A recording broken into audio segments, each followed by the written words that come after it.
ओम नमः शिवाय। शिव महापुराण वाय विद्वेश्वर संहिता अध्याय 16 पार्थिव पूजन निरूपण। ऋषिओए કહ્યું, હે સુત, આપ અમોને પાર્થિવ પૂજનની વિધિ કહો। આ પૂજાના વિધાનથી સંપૂર્ણ ઈષ્ટની સિદ્ધિ થાય છે। સુતજીએ કહ્યું, તમે ઘણી સારી વાત પૂછી। હે મહર્ષિઓ, મૃતિકામાંથી બનાવેલ પ્રતિભાનું પૂજન કરવાથી સ્ત્રીના બધા જ મનોરથ પૂર્ણ થાય છે। નદી, તળાવ, કૂવો અથવા જળની નીચેની માટીની લાવી સુગંધિત દ્રવ્યથી તેનું શોધન કરવું, આ મૃતિકાને સારા મંડપમાં મૂકીને મસળીને તેમાં દૂધ નાખવું અને પછી તેમાંથી મૃતિકા બનાવવી, પછી પદ્માસનમાં બેસીને પાર્થિવ પ્રતિમાનું આદરપૂર્વક પૂજન કરવું, ગાય, ગણેશ, સૂર્ય, વિષ્ણુ, પાર્વતી, શિવજીની મૂર્તિ અને શિવજીના લિંગનું સદા સર્વદા પૂજન કરવું। ષોડશોપચાર પૂજાથી ફળની સિદ્ધિ થાય છે। પુષ્પ વડે પ્રોક્ષણ કરી મંત્રપૂર્વક અભિષેક કરવો, ચોખા, અન્ન વગેરે નૈવેદ્યનો સંગ્રહ કરી એક વજન પાસેર લેવો, ઘરમાં સ્થાપેલ લિંગની પાસેર નૈવેદ્ય વડે તથા મનુષ્ય સ્થાપેલી લિંગની એક શેર નૈવેદ્ય વડે પૂજા કરવી, દેવતાના સ્થાને કરેલ લિંગ પર 3 પ્રસ્થ તથા સ્વયં ઉત્પન્ન લિંગ પર 5 પ્રસ્થ નૈવેદ્ય ચડાવવાથી પૂર્ણ ફળની પ્રાપ્તિ થાય છે। 12 આંગળ પહોળું તેમજ 25 આંગળ શિવલિંગ હોય છે। 15 આંગળની ઊંચાઈ વાળું લોખંડ કે લાકડાના ટુકડાને પણ શિવ કહે છે।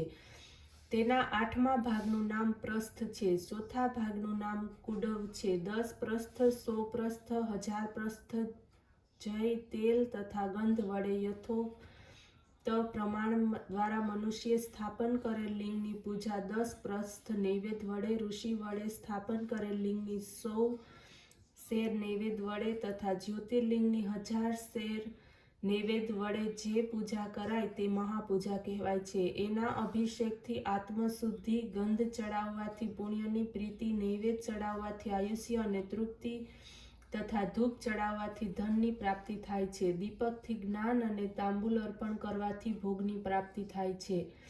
તેથી સ્નાન વગેરે 6 વસ્તુઓની પ્રયત્નપૂર્વક કલ્પના કરવી, નમસ્કાર તથા જપ આ બેઉ સંપૂર્ણ ઈચ્છિત ફળને આપનારા છે। પૂજાના અંતે તે પ્રયોજવા જોઈએ। માનસ પૂજામાં પણ આ સર્વ ઉપચાર કરવા જોઈએ। જે મનુષ્ય જે દેવતાનું પૂજન કરે છે તેને તે લોક પ્રાપ્ત થાય છે। વચલા લોકમાં પણ તેને ઈચ્છિત ભોગની પ્રાપ્તિ થાય છે। હે ઋષિઓ, આપ વિશેષ શ્રદ્ધાથી સાંભળો। હું વિશેષ વિવેચના કરું છું। આ ભૂલોકમાં શ્રી ગણેશજી સમ્યક પ્રકારે પૂજનીય છે। તેમના પૂજનથી ઈષ્ટની પ્રાપ્તિ થાય છે। ભાદરવા માસના શુક્રવારના દિવસે અથવા શ્રાવણ મહિનાના સુદ ચોથના દિવસે શતભિષા નક્ષત્રમાં તથા ધનના સૂર્ય ગણેશની વિધિપૂર્વક પૂજા કરવી। 100 વાર પૂજા કરવાથી અથવા 1000 વાર પૂજા કરવાથી તેટલી જ સંખ્યાવાળા દિવસો સુધી ભોગની પ્રાપ્તિ થાય છે।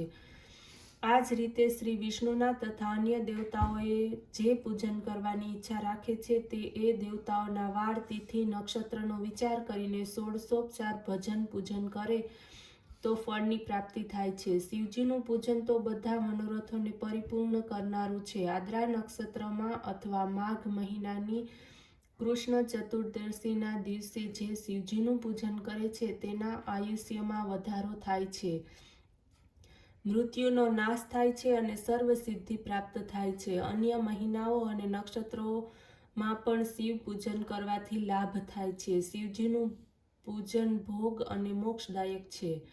કાર્તિક માસમાં દેવતાઓનું પૂજન ભજન પુણ્ય ફળદાયક છે। વિદ્વાન પુરુષો આ મહિના બધા જ દેવતાઓનું યજન કરે છે, યમ નિયમથી દાન, તપ, હોમ અને જપ કરે। આ માસમાં દેવતાઓના યજનથી વ્યાધિનો નાશ તેમજ ભોગની પ્રાપ્તિ થાય છે। કાર્તિક માસના રવિવારના દિવસે જો સૂર્યની પૂજા કરવામાં આવે અને તલ તથા કપાસનું દાન કરવામાં આવે તો તેનાથી કુષ્ઠ રોગ થયો હોય તો અટકાવી શકાય છે અને તે દૂર થાય છે। આ પ્રકારે શિવ પૂજાના ઘણા વિધાનો છે। જે વ્યક્તિ પોતાના મનને તેમજ પોતાની જાતને શિવજીને સમર્પણ કરી દે છે તે શિવ સાયુજ્યની પ્રાપ્તિ કરે છે। યોનિ અને લિંગ આ બંને સ્વરૂપમાં સમાવિષ્ટ હોવાથી શિવજી જગતના જન્મદાતા છે। તેથી જન્મ નિવૃત્તિ માટે શિવજીની જન્મ નૈવેદ્યની પૂજા કરવી। 36,000 મહાનૈવેદ્યનો જન્મ નૈવેદ્ય કહે છે। આટલા નૈવેદ્યનું દાન મહાપૂર્ણ કહેવાય છે। સંપૂર્ણ જગત બિંદુ નાદાત્મક છે, જેમાં બિંદુ તે શક્તિ છે અને નાદ એ શિવજી છે. બિંદુનો આધાર નાદ છે અને જગતનો આધાર બિંદુ છે. તેથી આ બંને જગતના આધાર છે. બિંદુ દેવી છે, નાદ શિવ છે. તેથી જ એ બંનેમાં સંયુક્ત રૂપને શિવલિંગ કહેવામાં આવે છે. તેથી જન્મ નિવૃત્તિને માટે શિવલિંગની પૂજા કરવામાં આવે તો દેવી રૂપ માતા બિંદુ અને શિવ રૂપ પિતા નાદ છે. પૂજ્ય માતા પિતાની પૂજા કરવાથી નિશ્ચિતપણે પરમાનંદની પ્રાપ્તિ થાય છે. જેમાં પુત્ર માતાની સેવા કરે તો તેઓ પ્રસન્ન રહે છે, તેવી રીતે શિવલિંગને માતા પિતા રૂપ જાણી તેની સેવા કરવી. હે મુનિ શ્રેષ્ઠો, ભર્ગ પુરુષ રૂપે તથા ભર્ગ પ્રકૃતિ રૂપે કહેવાય છે. તેની અંદર રહેલા સૂક્ષ્મ ઉત્પાદના ગર્ભને પુરુષ કહે છે તથા વ્યક્ત મહાત્વાદીમાં રહેનાર ગર્ભને પ્રકૃતિ કહેવાય છે. આદિ ગર્ભ રૂપે પુરુષ જ પ્રકૃતિ રૂપ ગર્ભના સંબંધથી ગર્ભવાળો થાય છે. તેથી ઉત્પન્ન કરવાવાળા પુરુષ છે. પ્રકૃતિમાં જન્મ થાય છે. પ્રકૃતિમાંથી પ્રગટ રૂપ થવાથી બીજો જન્મ થાય છે. આ જીવ પુરુષ વડે જ મૃત્યુ તથા જન્મ પામે છે. જે જન્મે છે માયા વડે જેનો જન્મ થાય છે તે જ જીવ છે. તે જ જન્મ અને કાળાદીને લીધે જીર્ણ થાય છે. જન્મ થતાં જ પાસ વડે બંધાય છે, માટે જીવ કહેવાય છે. આ જન્મ તથા પાસમાંથી નિવૃત્ત થવા માટે શિવલિંગની પૂજા કરવી. મમ કહેતા વૃદ્ધિને ગશ્ચિત કહેતા પ્રાપ્તિ થાય છે, તેથી તેને પ્રકૃતિ કહે છે. પ્રાકૃત શબ્દ વડે માત્રાદી ઇન્દ્રિય વડે ભોગ ભોગવે છે. ભગ કહેતા પ્રકૃતિથી જે ભોગવાય તે ભોગ કહેવાય છે. ભગ શબ્દનો આ જ શબ્દાર્થ છે.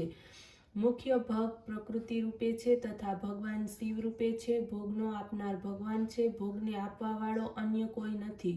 ભગવાન જ ભગના સ્વામી છે. આથી તેમને ભર્ગ કહેવાય છે. ભગ સહિત લિંગ ભગ જ સર્વત્ર ભોગનું કારણ છે.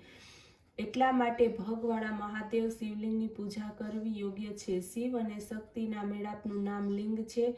શિવજી પોતાના લિંગના પૂજનથી પ્રસન્ન થાય છે. રવિવાર પંચગવ્યથી શિવજીને સ્નાન કરાવવું. ગાયના છાણ, ગૌમૂત્ર, ગાયનું દૂધ, ગાયનું ઘી અને મધ અને પંચગવ્ય છે. પછી દૂધથી સ્નાન કરાવવું. શેરડીનો રસ, મધ, ગાયનું દૂધ વગેરેથી તેમજ અન્નનું નૈવેદ્ય તૈયાર કરી પ્રણવ પૂર્વક મહાલિંગની પૂજા કરવી. તેનાથી પુનર્જન્મથી નિવારણ થાય છે.